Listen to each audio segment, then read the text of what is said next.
하영균의 진화생태경제학. 대나무 숲의 비밀, 꽃 피우자마자 죽는 까닭. 어릴 적에는 대나무가 풀인지 아니면 나무인지 정확히 몰랐다. 대나무는 분류학적으로 보면 벼과 식물이다. 즉 벼와 대나무는 닮았고 풀이다. 하지만 우리가 받아들이는 대나무는 나무에 가깝다. 대나무는 다양한 특징을 가지고 있다.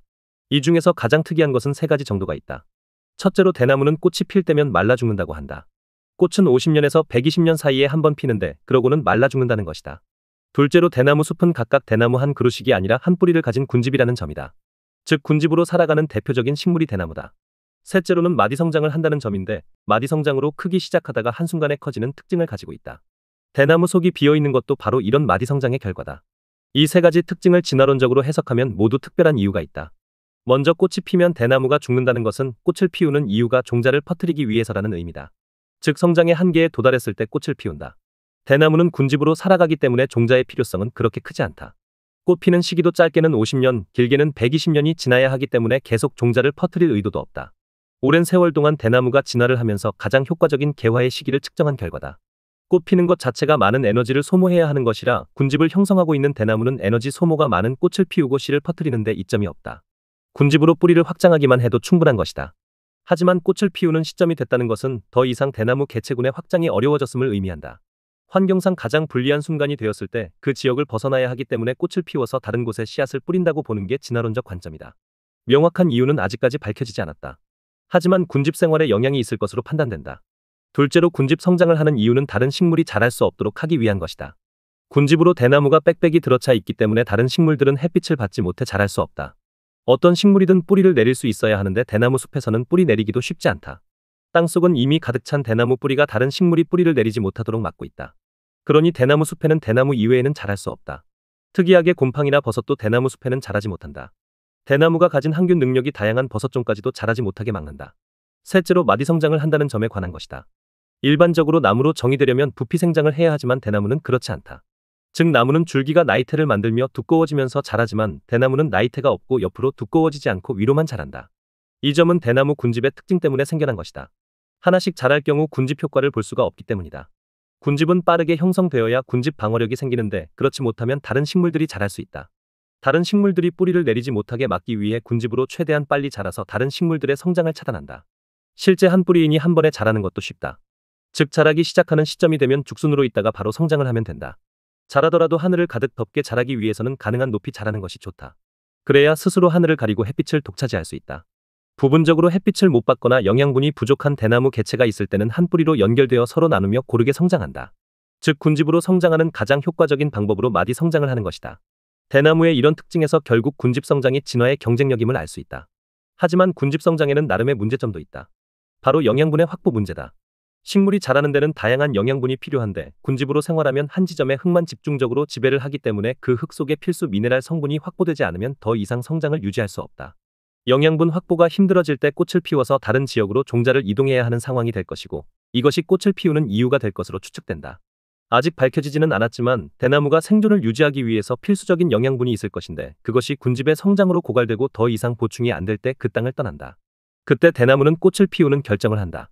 꽃을 피울 때도 대나무는 한 그루 한 그루씩 피우지 않고 한꺼번에 피운다. 한 뿌리에서 개화가 되었으니 한 번에 피고 꽃이 지면 비록 많은 수의 씨앗이 설치류에게 먹힐지라도 일정량은 먹이감이 되지 않고 흩어질 것이다. 대나무가 개화할 때는 씨앗을 먹으려는 설치류가 엄청 모여든다고 한다. 그만큼 영양가도 높다. 이처럼 군집이 대나무 개체의 생존에는 유리하지만 장기적으로 보면 개체군의 성장에 불리하다는 점을 보여주는 것이다. 주어진 흙에서만 영양분을 활용해서 살아가야 하기 때문에 대나무는 군집을 수백 년간 유지하기가 힘들다. 오랜 수명을 가지고 있는 다른 나무들은 대부분 홀로 서 있다. 그리고 이런 나무는 주변에 다른 나무가 없진 않지만 영양분의 유입을 막지도 않는다. 경쟁을 해도 다양한 영양분을 확보할 수 있다. 다양한 동식물들이 드나들도록 하고 그들이 공급하거나 나누어주는 영양분으로 서로 오랫동안 견디며 살아남으려 한다. 하지만 대나무한테는 그런 여유가 없어 보인다. 대나무 스스로 택한 가장 효과적인 생존의 진화 방식이 오히려 그 종의 번성을 막고 있는 이유가 된다. 이런 대나무의 생존 방식이 산업 생태학적 관점으로 보면 어떤 부분이 비슷할까? 가장 근접해 보이는 것이 바로 지역산업 클러스터다. 지역 클러스터는 대나무의 생태구조와 비슷하다. 바로 군집을 이뤄야 산업 경쟁력이 생긴다는 측면이다. 지역 클러스터의 특징을 보자. 첫째는 특정 산업을 기반으로 시작되지만 실제는 특정 산업의 특정 기업이 출발점이 된다. 톰 피터스의 경쟁론에 보면 미국의 골프 산업에 대한 경쟁력 분석이 나온다. 미국의 골프 산업이 뿌리를 내린 곳이 캘러웨이 골프 본사가 자리 잡고 있는 캘리포니아주 칼스베드다. 캘러웨이가 빅버사로 세계적인 히트를 치면서 그 지역이 미국 골프 산업 클러스터가 형성됐다. 핵심 기업이 등장을 하면 그 기업을 중심으로 부품 공급업체가 등장하고 이어 관련 서비스 업체들로 군집화되고 산업이 성장하는 것이 일반적인 지역 산업 클러스터다. 즉 앵커 기업이 탄생하면 그 기업을 중심으로 모든 지역 산업 생태계가 움직인다. 그 기업이 그 지역에 어떤 방식으로 자리를 잡는가에 따라서 지역의 운명도 결정된다. 마치 대나무가 한 뿌리에서 성장의 군집을 형성하는 것과 비슷하다. 1982년에 창업한 캘러웨이 때문에 칼스베드는 미국 골프 산업의 메카가 됐다. 그 중심에는 창업자인 일리알 캘러웨이 회장이 있었다. 그는 세계 최대의 섬유회사를 운영하던 사업가였다. 그러다 63세의 나이에 자신의 와이너리를 처분하고 골프 사업을 시작했다. 그는 기존의 골프채는 헤드가 너무 작아 골프공을 맞추기 힘들다는 생각도 발전시켰다. 간단한 생각에 헤드 크기를 키우고 크기만큼 무게를 줄여야겠다고 해 티타늄 소재를 사용했다. 또한 탄소 섬유를 사용해 골프채 무게도 줄였다. 섬유 산업에 몸담았던 창업자의 경험이 골프 산업의 혁신으로 이어진 것이다. 캘러웨이의 확장은 지역 클러스터 군집의 성장을 이끌어냈다. 두 번째 모습으로 지역 산업이 클러스터화되면 급성장한다. 최고의 경쟁력을 갖추는 클러스터로 최대한 빠르게 성장한다. 기간도 그리 길게 걸리지 않는다. 10에서 15년 정도면 충분히 지역 클러스터가 세계적인 경쟁력을 가지게 된다.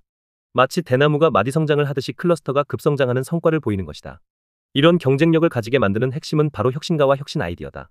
혁신가들이 만든 아이디어가 지역에 빠르게 퍼지게 되면 이 아이디어를 모방하는 다양한 기업이 탄생하고 더더욱 지역 클러스터화를 촉진시킨다. 그 지역만의 특별한 경쟁력으로 더 군집화가 되어 어느 지역보다 경쟁력이 뛰어난 기업들이 속속 탄생하게 된다. 클러스터 내의 경쟁은 공진화를 한다.